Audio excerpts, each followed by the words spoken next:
Good evening. This is Camnet Television News. Welcome. Thanks for joining us to present the main news. My name is Jeffrey Siambo. Our top stories in the news tonight: Chishimba KAMBWILI back in court for racial remarks. Edgar Changwalungu, former political advisor KAIZER ZULU, found with a case to answer. PF still at risk of deregistration for failing to comply with the law.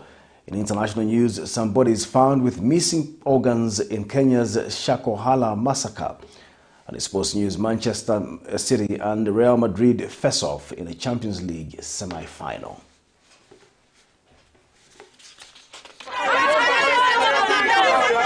For immediate coverage of any breaking or latest news in Zambia and around the world on Camnet Television, call the numbers on your screen.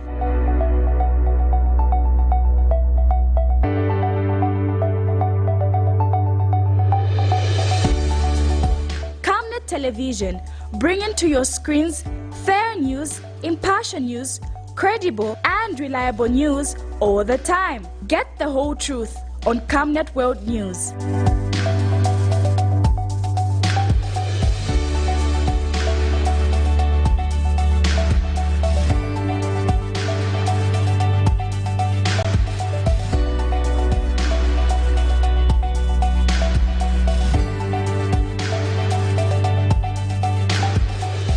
Camnet Television, not just another channel.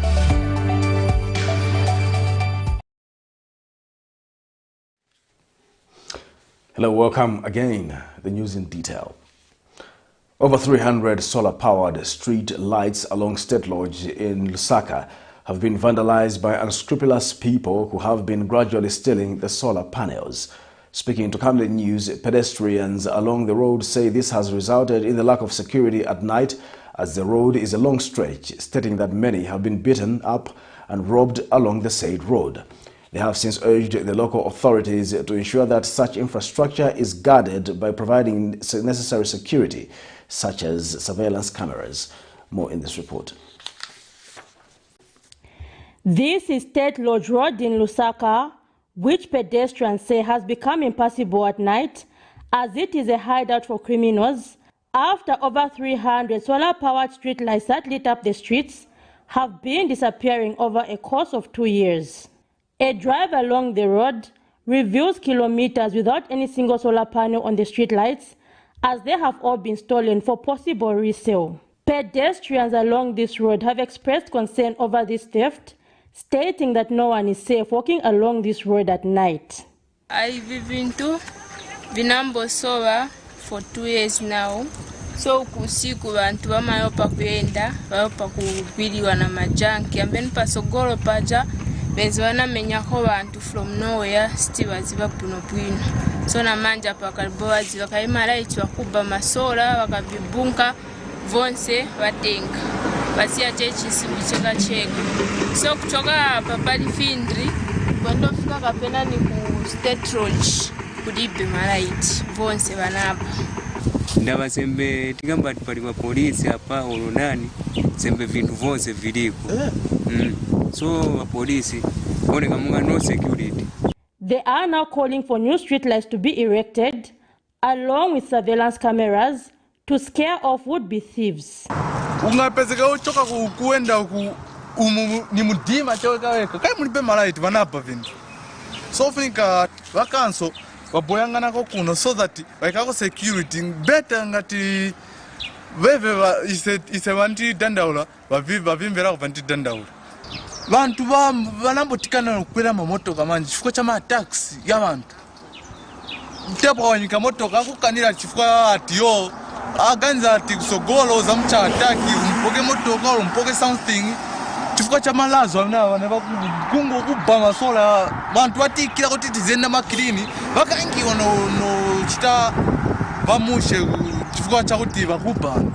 The pedestrians say failure to do so could endanger many lives, as the nearest police post is in Bawaleni compound, which is a distance of close to 1 hour on foot. Zipporah Mshala, Camnet News, Lusaka. A Lusaka-based resident, Gilbert Mumba, has accused the National Pension Scheme Authority, NAPSA, of refusing to pay his family the pension benefits left behind by his late father under the Zambia National Provident Fund, ZNPF. In an interview with Camnet News, Mr. Mumba says, following the directive by President Hakainde Hichilema that all those who paid their benefits using ZNPF should collect their pension, his family made an effort to collect his father's benefits, which NAPSA agreed to pay. Mr. Mumba is, however, saddened that NAPSA has U-turned on his decision and claims that the pension was paid to his late father in 1994 and 1995, when in fact not. He says he has requested a meeting with NAPSA management in accordance with NAPSA Customer Service Charter, but that NAPSA has paid a blind eye to his request. More in this report. Desperate to ensure that his father's pension is paid to his family, following President Hakainde Hichilema's directive that all those who paid their benefit under the Zambia National Provident Fund should access their resources, Gilbert Mumba has accused the National Pension Schemes Authority, NAPSA, of causing misery to his family after it failed to pay his family the claims of his late father's benefits. According to Mr. Mumba, he made submissions to NAPSA in 2022 to claim his late father's benefit, which NAPSA agreed to pay, but later the authority changed its decision and claimed that his father's benefits were paid to him in 1994 and in 1995, when in fact not. When the president announced that all those under Zambia National Provident Fund must go and get their money, I started the process and the NAPSA agreed, and I was given this form to show that payment will be ready on October 9. So while I was waiting, I was so shocked that NAPSA came back and turned things around and told me that my father was paid, and this is the letter that they gave me. So from there we started following each other, and I've got all documents that supports me to show that my father was not paid. He adds that NAPSA has refused to grant him and his 11 siblings closure over the matter by disclosing in whose account the said benefits were paid, apart from the old age resources his father received in 1994. Letter to Legal Department dated 25th January 2023, and this is a letter. Surprisingly, the Legal Department, instead of replying in 14 days according to NAPSA regulation, they took 1 month, 6 days for them to reply to my letter. Even that, when I looked at their letter, they did not completely comment on everything that I was asking them. I decided again to write another letter to Legal Department. This is the letter. He has since, in accordance with NAPSA Customer Service Charter, called on top management to give him and his family audience to provide proof that his father was never paid his benefits, further calling on the government and non-governmental organizations to help his family get closure on the matter. I again, knowing what I know, what I'm doing, and knowing the law, I decided to keep on writing. I wrote a letter to the Director General, and this is a letter.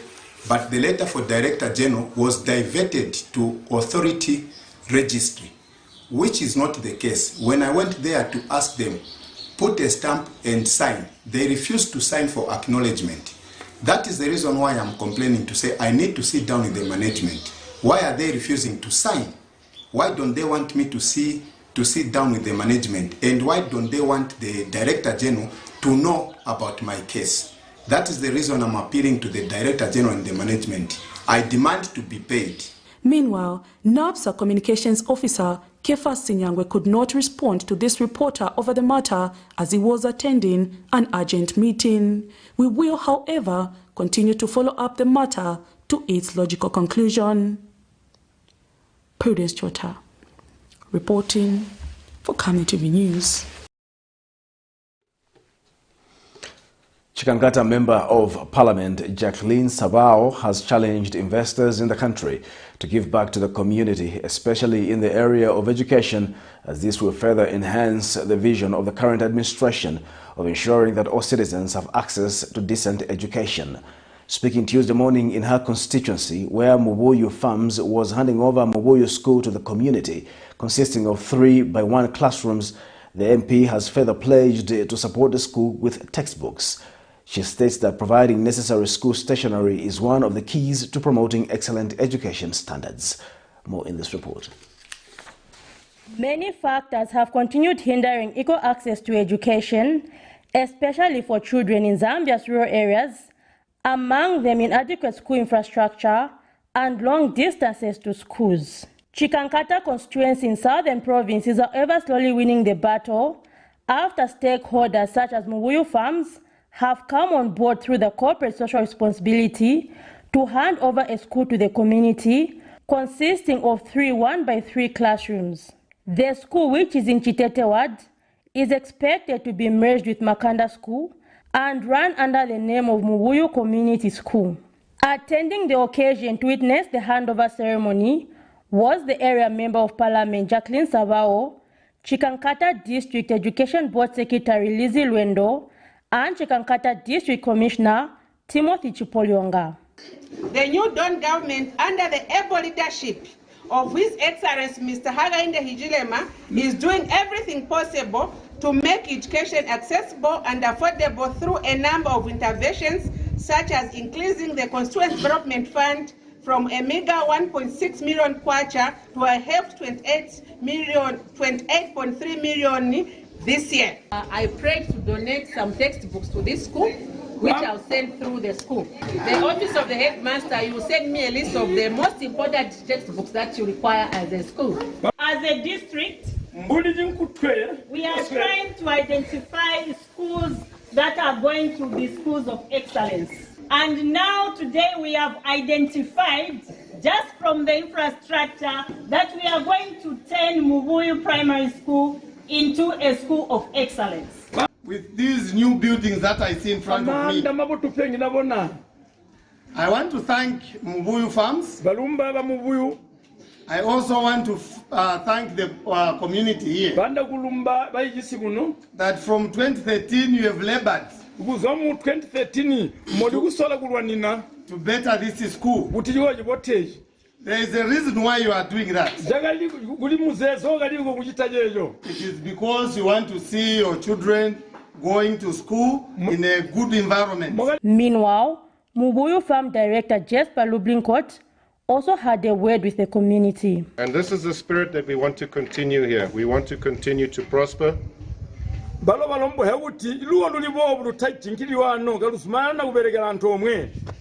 And in my heart is very much in this ground and in this development to make this school bigger, to have many facilities here, and to create development so that this place will be for the people. Pupils have also expressed gratitude for the new school infrastructure. The school will empower many individuals with opportunities to gain knowledge and achieve so much in life. The community has been urged to safeguard the new school from vandalism. Zipporah Mshala, Camnet News. Former Defense Minister Jeffrey William Mwamba has told the Economic and Financial Crimes Court that he intends to challenge its decision to reject admission into evidence documents indicating how he engaged the Ministry of Defense to avail his original copies of the letters he wrote in which he declared interest. This is in a case in which Mr. Mwamba is accused of failing to disclose an interest in writing relating to a contract for the supply and delivery of general-purpose shelter tents for the Zambia Army whilst he was Defense Minister.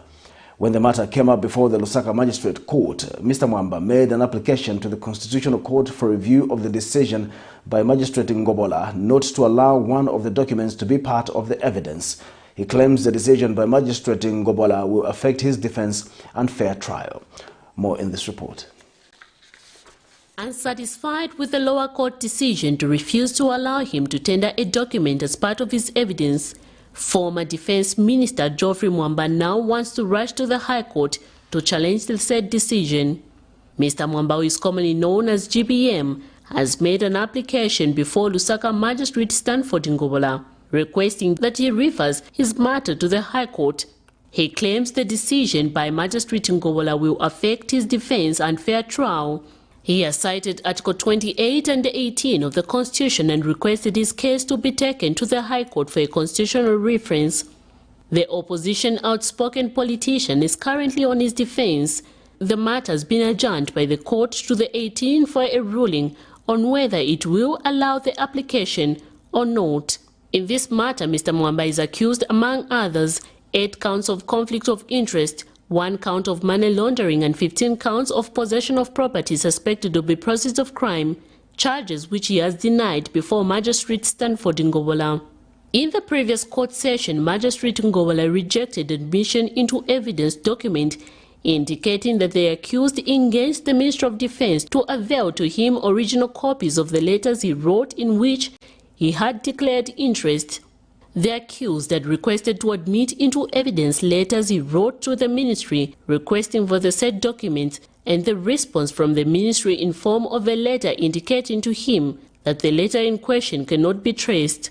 According to the charges that the Anti-Corruption Commission have slapped the accused with, it is alleged from the 1st to the 8th count that during the time he was Defense Minister, the accused failed to disclose interest in relation to 8 contracts for supply of shelter tents for the Zambia Army valued at more than $1 million United States dollars, military regalia valued at $1.6 million United States dollars, and specialized waterman ship equipment for Zambia Army valued at $4 million United States dollars, which were awarded to Cozon Global Limited, and the transaction affected the Ministry of Defense. Miriam Kaimba, reporting for Camnet TV News. Economic and Equity Party leader Chilufya Tayali has urged the Lusaka Magistrate Court to dismiss his assault case, citing a lack of seriousness from the state to prosecute the case. Mr. Tayali made the submissions through his lawyer Benjamin Mwewa when the matter came up Tuesday morning for trial. The accused has lamented before the court that it is unfair and not in the interest of justice that the state has continued seeking endless adjournments without any convincing reasons. Earlier, the prosecution team applied for an adjournment on account that the witness who was scheduled to testify this morning is unwell. In this case, Mr. Tayali is accused of assaulting a police officer. State prosecutors were Tuesday morning warned by the Lusaka Magistrate Court to cease wasting the court's time by failing to bring witnesses. The warning by Magistrate Irene Piri came after the state informed her that they wanted to adjourn the assault case that Economic and Equity Party leader Chilufya Tayali is facing because the witness who was supposed to testify this morning was not present. The magistrate expressed concern over the state's multiple adjournment, adding that if they fail to progress in the next court session, she will proceed to discharge Mr. Tayali from the criminal offense. Earlier, the prosecution team applied for an adjournment on account that the witness who was set to testify this morning, the arresting officer, is unwell. However, the application by the state did not sit well with the accused person, who through his lawyer asked the court to dismiss his assault case, citing lack of seriousness from the state to prosecute the matter.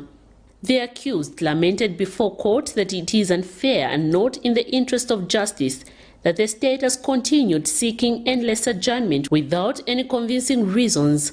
Mr. Tayali in this matter has been accused of assaulting a female police officer from Chilenje police station, an allegation which he has denied.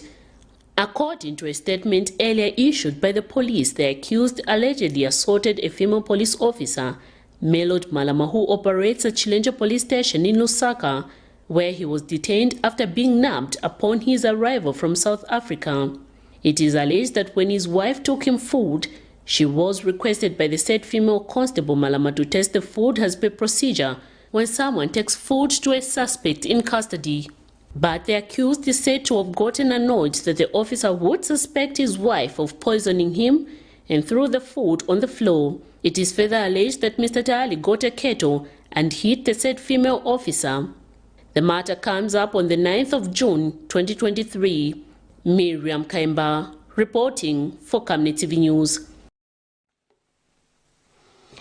Former President Edgar Lungu's political advisor KAIZER ZULU has been placed on defense by the Lusaka Magistrate Court in relation to a case he is alleged to have falsely represented himself as a diplomat, among other charges. Lusaka Magistrate Sylvia Munyinya found Mr. Zulu with a case to answer Tuesday after ruling that the court has established a prima facie case against him. In this matter, Mr. Zulu is accused of falsely representing himself to be a person employed in the public service as a diplomat and using a diplomatic passport. More in this report. He has almost a month to prepare his defense. KAIZER Zulu, who served as a political advisor under former President Edgar Lungu, has been found with a case to answer by the Lusaka's Magistrate Court. The court has ruled that the state has established a prima facie case against him.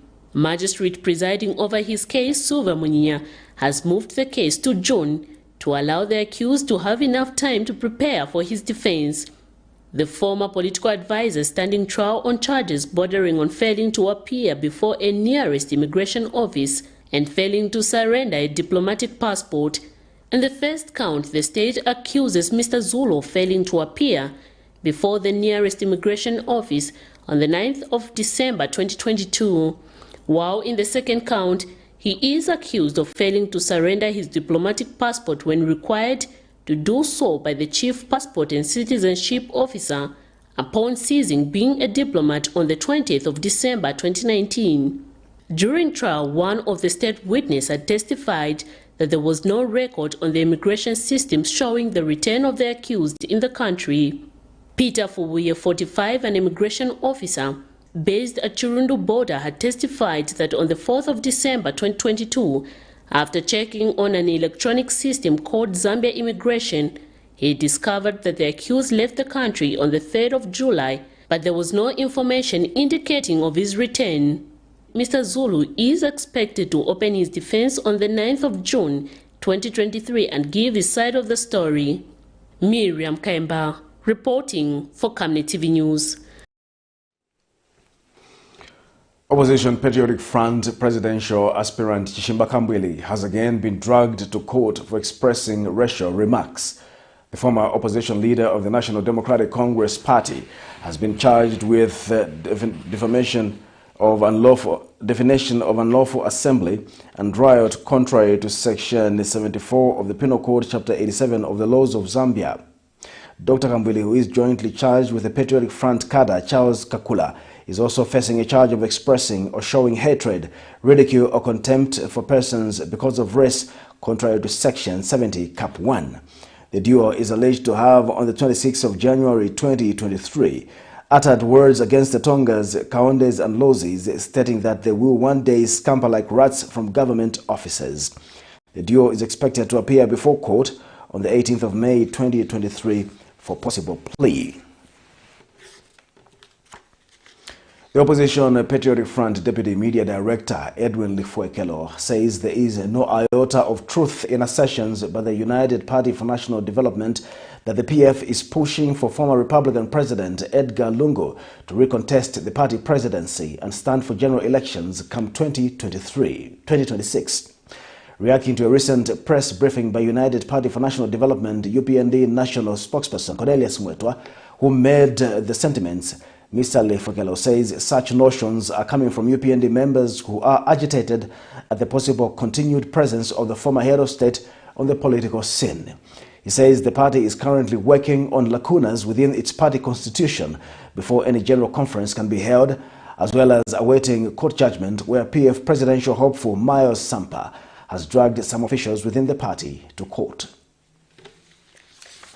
So the issue of whether the PF is doing certain machinations behind the scene or deploying certain tactics to delay the convention on account that we want to give room for President Edgar Lungu to prepare himself to come and take that mantle again. I think it's neither here nor there. I think let's leave the issue of the former president and the innuendos that are being made that he wants to come back to come and run the party again. It's neither here nor there. From the party's perspective, from the party's point of view, there is no time or at any given point did the President Edgar Lungu come to the party to say he has rescinded his decision and that he was going to stand for presidents again, despite the fact that yes, legally it's debatable. Of course, but we know that legally the man is on firmer ground. If assuming that More wanted to stand, he will. But we are aware, from the party's perspective, we are very comfortable. We know that the president made an announcement that to the party, to the membership of the party, that is no longer there. So the delay of the convention, the PF convention, has nothing to do with any procrastination of any thought by any member that at some point we must give room to former President Edgar Chagwa to come. Ministry of Information and Media Director Spokesperson Tabo Kawana has disclosed that the 7-day ultimatum has elapsed, yet the opposition Patriotic Front has failed to comply with some political party requirements under the Registrar of Societies.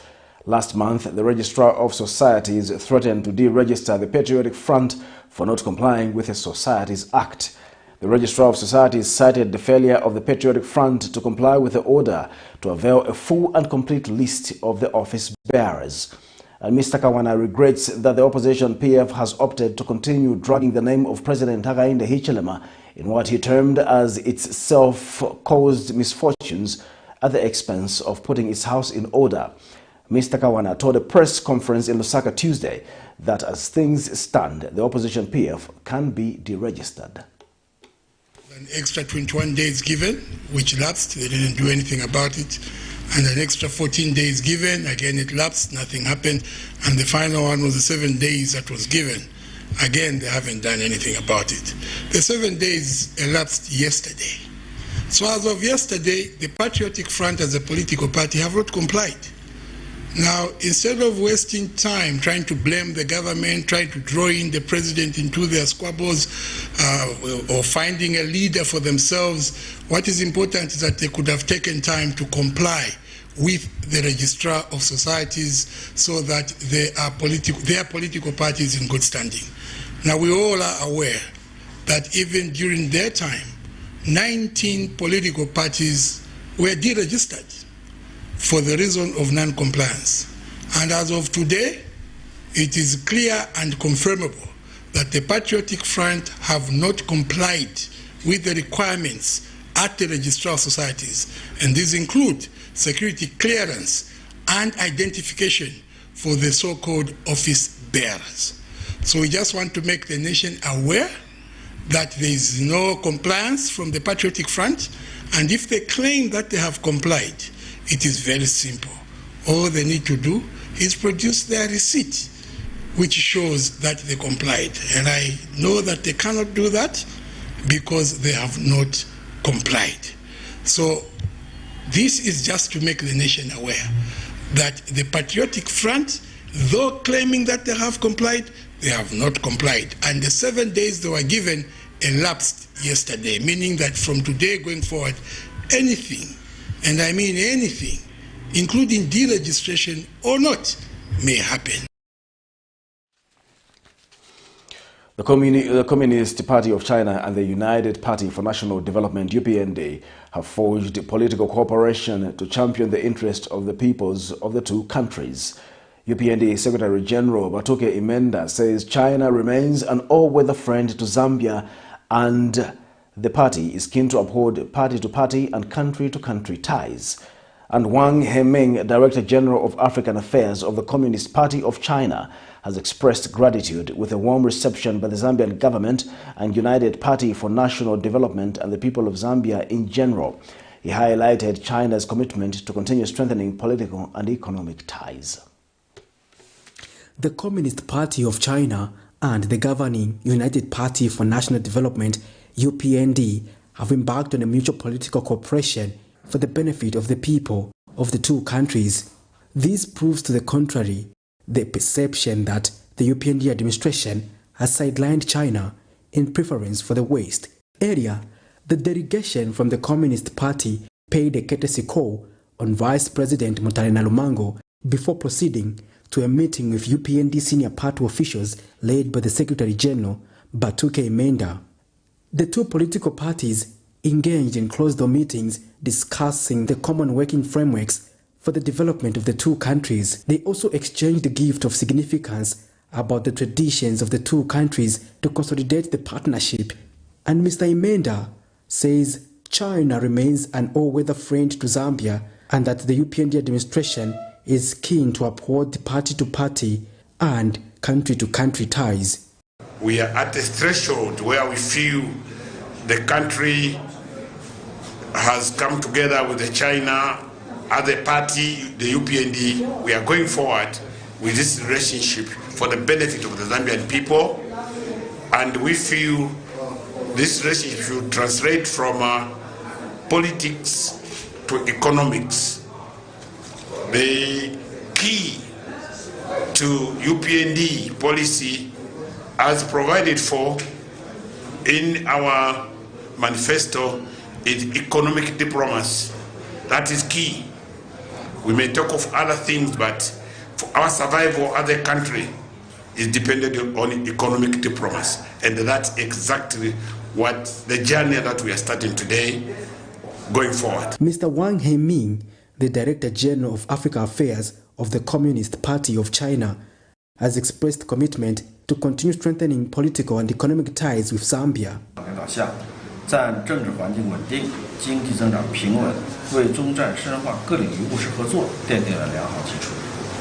My third impression is that the China-Zambia relation is of great potential. Under the leadership of President Hichilema and also of UPND, the Zambia is boasted of a very stable political environment and also stable economic growth. And this has set a good foundation for the Chinese side to deepen cooperation in different fields with Zambia. Patrick Soko, Camnet News. This is Camnet Television Main News. We'll take a break. Join us for more news after the break.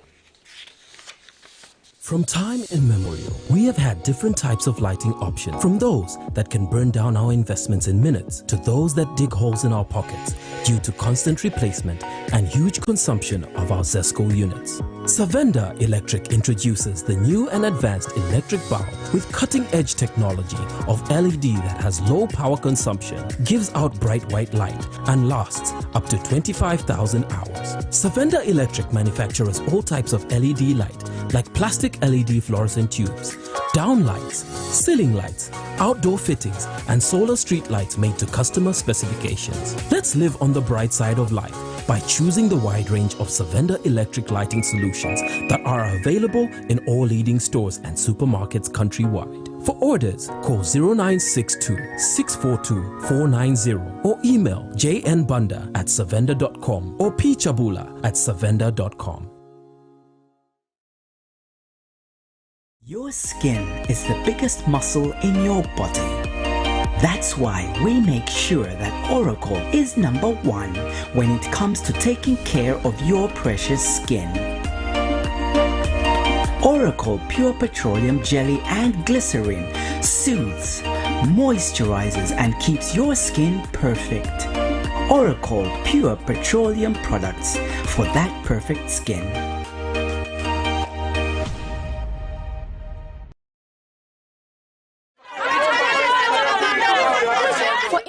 Coverage of any breaking or latest news in Zambia and around the world on Camnet Television, call the numbers on your screen.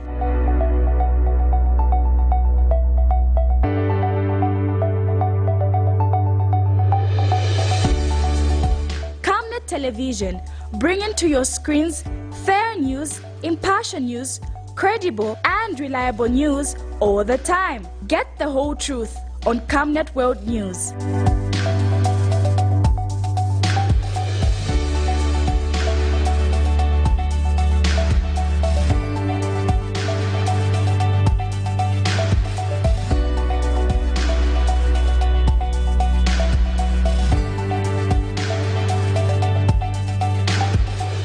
Camnet Television, not just another channel.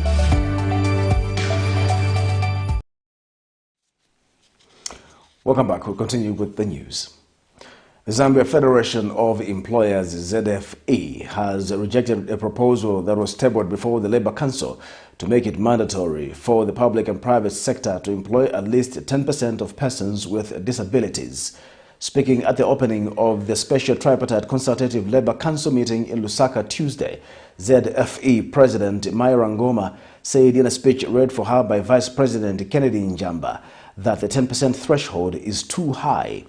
Meanwhile, the Zambia Congress of Trade Unions, ZCTU, President Blake Mulala has asked the Ministry of Labour and Social Security to inspect media houses, saying most of the employers do not strictly adhere to labour laws. And Labour Minister Brenda Tambatamba, who officially opened the meeting, has advised Zambia National Provident Fund ZNPF beneficiaries to come forward and claim their monies as funds are still available. More in this report. The special tripartite consultative Labour Council meeting has been held in Lusaka to discuss many important labour matters affecting the labour sector in the country. While at the meeting, the Zambia Federation of Employers, in delivering their speech, have rejected a proposal that was tabled before the Labour Council to make it mandatory for the public and the private sector to employ at least 10% of persons with disabilities, saying this is expensive for most companies. Our position as ZFE is that the proposed 10% is on a higher side, and therefore the regulation must maintain the 5% that is provided for in the Persons with Disability Act No. 6 of 2012. ZFE is not in any way against the promotion of employability and the recruitment of persons with disabilities, but we realize that a huge number, such as the proposed 10% of the total workforce, and the demands that both public and private institutions must provide reasonable accommodation, such as sign language, interpreters for candidates who are deaf, personal assistance as may be required by the candidates, may be a challenge. Meanwhile, the Zambia Congress of Trade Union, ZCTU President Blake Mulala, spoke to a number of issues. Among them, he has challenged ministers to always give audience to the unions when they are called upon, and has also called on the Labour Ministry to consider visiting media houses where he says most journalists are working under very difficult circumstances. So those inspections you are carrying, let's carry out an inspection of the media houses and find out through the human resource, and I want to challenge human resource around here that they must not be bending the law when they're out there. They are not giving contracts of employment, and yet we still have institutions, especially in the print media. I want to bring this to your attention, Honourable Minister. And Labour Minister Brenda Tambatamba, who officially opened the meeting, says government has so far paid out close to 8,000 million kwacha to Zambia National Provident Fund beneficiaries, and has since challenged those who have not come forward to claim their monies to do so as funds are still available. The earlier one, and I would like to keep reminding, because I've seen that the partial one is moving very fast. But where are the ZNPF members? This is your own money. Please send the message out there in the neighborhoods. Tell people their money is waiting to be collected, because ZNPF is no more anywhere. Total members paid to date on this front is 24,771, and total amount paid out is 798.74 million kwacha. Prudence Chota, reporting for Camnet TV News. Public Accounts Committee Chairman Warren Mwambazi has supported President Hakainde Hichilema's decision to direct the sale of VX motor vehicles. And Mr. Mwambazi has called on Zambians and other stakeholders who are condemning this directive to stop politicizing this issue of selling vehicles, as it will ensure that resources are prudently managed. Mr. Mwambazi tells Camnet TV News in an interview that people should not worry about the prices the vehicle will be sold at, because the prices do not fall drastically, looking at the type of vehicles, saying the government will still make a saving. He is proposing that government should consider negotiating with Toyota Zambia so that they can take them back as used motor vehicles that can be sold, saying people are eager to buy these vehicles. Mr. Mwambazi, who is also an independent member of parliament for Bwana Mkubwa, has asked Finance Minister Stumbeko Msokotwane to channel the resources to needy areas such as education and health sectors, which he says need immediate intervention. Ministry of Local Government and Rural Development Permanent Secretary for Administration, Mambo Hamaundu, says the Constituency Development Fund, CDF, is an effective tool in advancing access to social services in rural communities of Western Province. Mr. Hamaundu, who inspected various developmental projects being undertaken using CDF in Western Province, notes that more community-led developmental activities are also being recorded in other provinces because local communities are at the center of determining their developmental priorities. And in reference to Limulunga and Mongo districts, Mr. Hamaundu notes that local communities are already accessing services in the health and education sectors from various developmental activities funded under CDF. He has since employed CDF committees to work closely with communities to identify more projects to improve communal access to social services.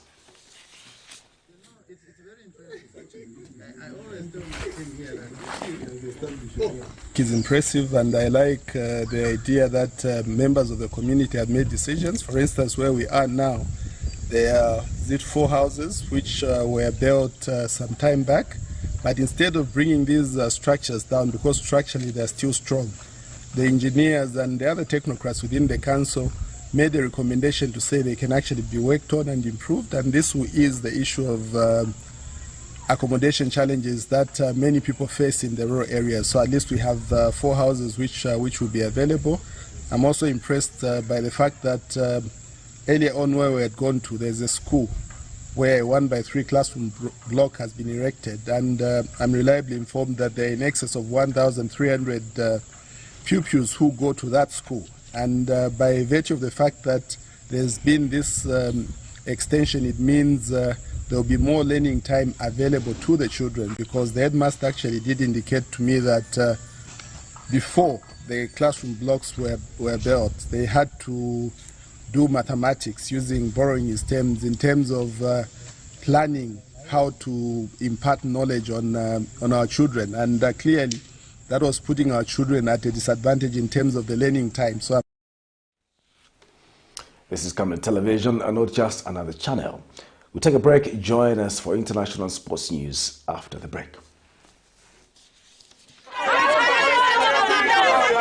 For immediate coverage of any breaking or latest news in Zambia and around the world on Camnet Television, call the numbers on your screen.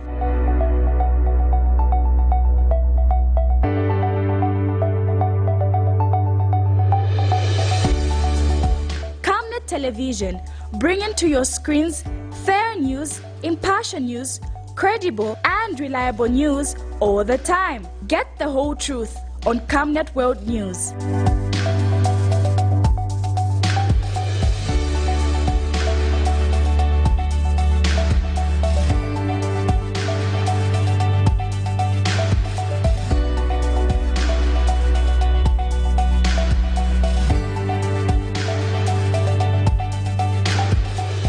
Camnet Television, not just another channel.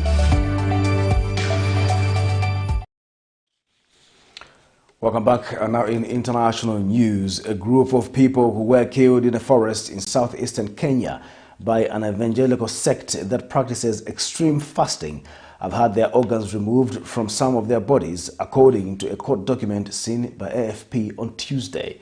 More than 100 bodies, including a majority of children, have so far been found in the investigations of the Shakahola forest massacre, the revelation of which has caused horror and incomprehension in this religious country of East Africa.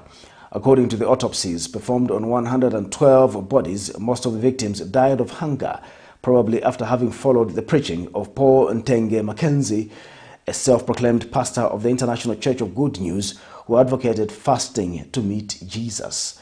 For more in international news, here's a roundup. Found in mass graves linked to a religious cult in Kenya have revealed missing organs and raised suspicions of forced harvesting, according to investigators, with a fresh round of exhumation resuming on Tuesday. The discovery of mass grave last month near the Indian Ocean coastal town of Malindi has turned the deeply religious Christian majority country in what has been dubbed the Shakahola forest massacre. Police believe most of the bodies belong to the followers of self-styled Pastor Paul Nthenge Mackenzie, who was accused of ordering them to starve to death to meet Jesus.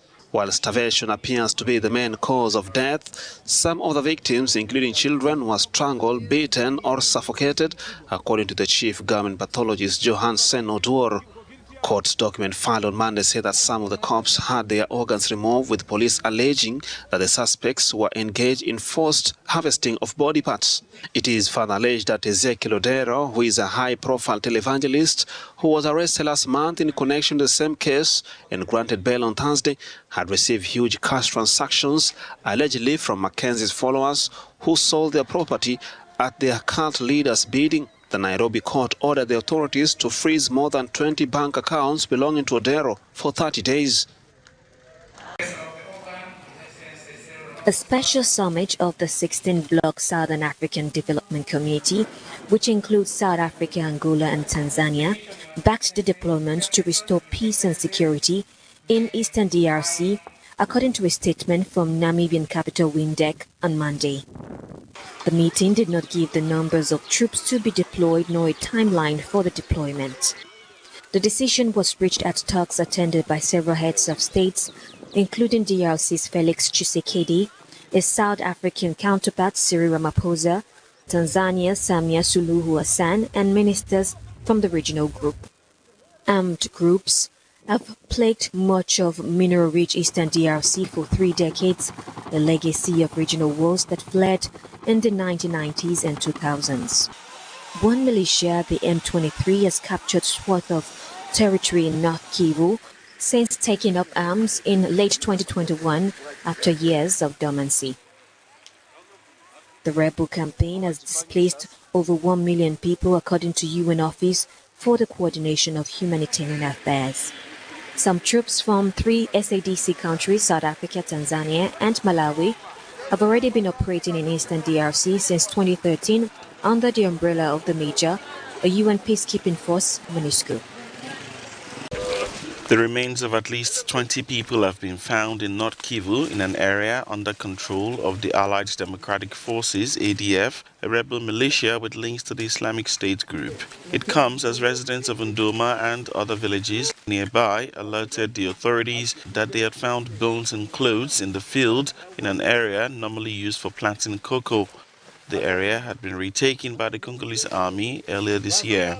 We received alerts from the people about the discovery of human bones in the fields, so we asked the Congolese authorities to come here to excavate this area, and today the delegation came, so these remains can be buried with dignity and security. At present, we have bones of 20 people, but we have not managed to search the entire area due to the security situation.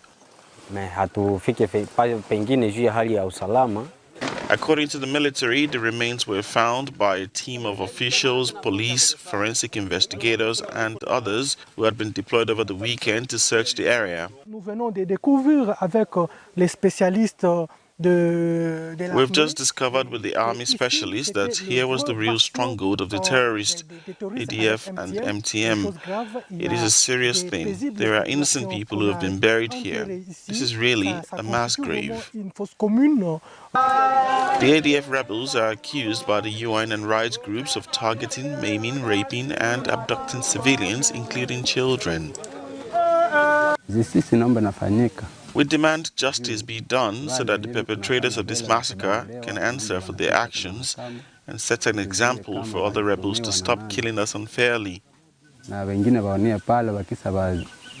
Conflict has been simmering in eastern Congo for decades as more than 120 armed groups fight for power, influence and resources, and some to protect their communities.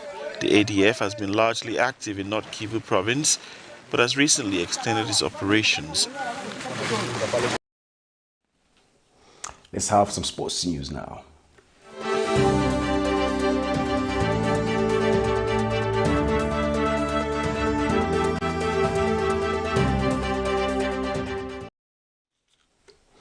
In our sports news, Pep Guardiola says it would be a huge mistake for Manchester City to look for revenge against Real Madrid in their Champions League semi-final. City led 5-3 on aggregate in the 90th minute of last year's semi-final second leg, but Madrid remarkably fought back. City boss Guardiola urged his team to use the rematch to prove they can beat the holders and eventually land Europe's biggest club prize. After a 4-3 victory in their home leg last season, City extended their lead in the Bernabeu when Riyad Mahrez hammered a 73rd minute strike. But two late goals from Madrid substitute Rodrigo dramatically sent the tie into extra time, with Karim Benzema completing an incredible turnaround for Carlo Ancelotti's side by scoring a 95th minute penalty. To end Camnet television news, the top stories once again. Chishimba KAMBWILI back in court for racial remarks. ECL former political advisor KAIZER ZULU found with a case to answer. PF still at risk of deregistration for failing to comply with the law. In international news, some bodies found with missing organs in Kenya's SHAKAHOLA massacre. And in sports news, Manchester and Real Madrid face off in a Champions League semi-final. Our Camnet verse of the day is coming from 1 John chapter 1 verse 9. If we confess our sins, he is faithful and just to forgive us our sins and to cleanse us from all unrighteousness. Thank you again for watching Camnet Television Main News. My name is Jeffrey Ziambo. Bye-bye.